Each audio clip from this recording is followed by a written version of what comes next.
একজনকে নেতা বানানোর জন্য কি ডাকসু? এই প্রশ্নটা আমাদের তৈরি হয় যে পুরো ডাকসুকে স্থগিত করে দেওয়া এবং তারপর হচ্ছে চেম্বার আদালত সেই রায়কে স্থগিত করলে আজকে আবার সেটা শুনলাম সেই সেই স্থগিত আদেশ নাকি বহাল থাকবে। তো এটা তো একটা সাফ প্রহসন করার জন্য তো বহুবার বহুজন চেষ্টা করেছেন, বানচাল করার চেষ্টা করেছে।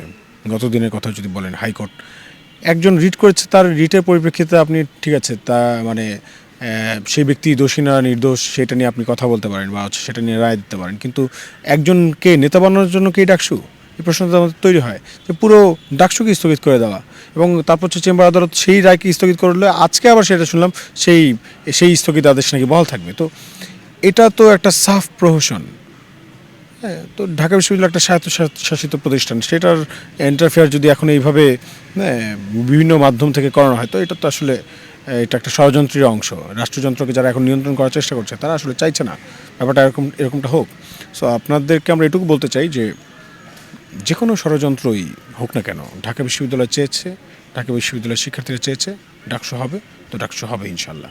এবং অন্যান্য বিশ্ববিদ্যালয়গুলোতে ঠিক একই রকম কথাই বলবো যে ডাকসু, হ্যাঁ, আপনার ছবির চকসু এবং বিভিন্ন বিশ্ববিদ্যালয়গুলোতে যে ছাত্র সংসদ গঠন করার যে কথা শুনেছি, সেটাকে কেন্দ্র করে যেহেতু এখন এই মানে অস্থিতিশীল পরিস্থিতি তৈরি করা, তো আমরা সকল শিক্ষার্থীকে আহ্বান জানাবো যে এটা আমাদের অধিকার।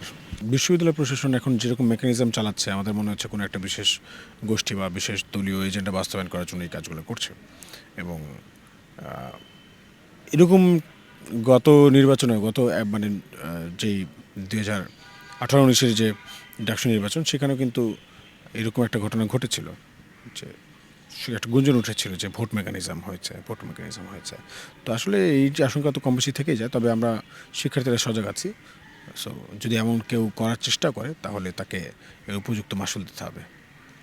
পৃথিবীতে আপনি এসেছেন একা, যাবেন একা। আপনি না নিয়ে আসতে পেরেছেন কোনো কিছু, না নিয়ে যেতে পারবেন কোনো কিছু।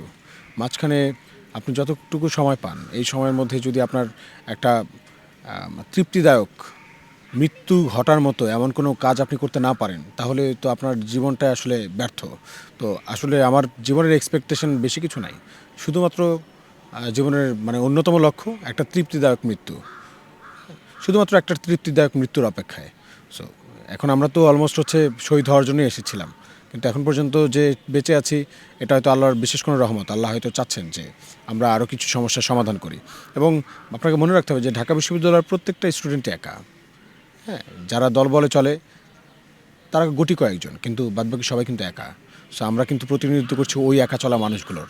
তাদের স্ট্রাগলটা আমার স্ট্রাগলটা সেম, তাদের কষ্ট আমার কষ্ট সেম।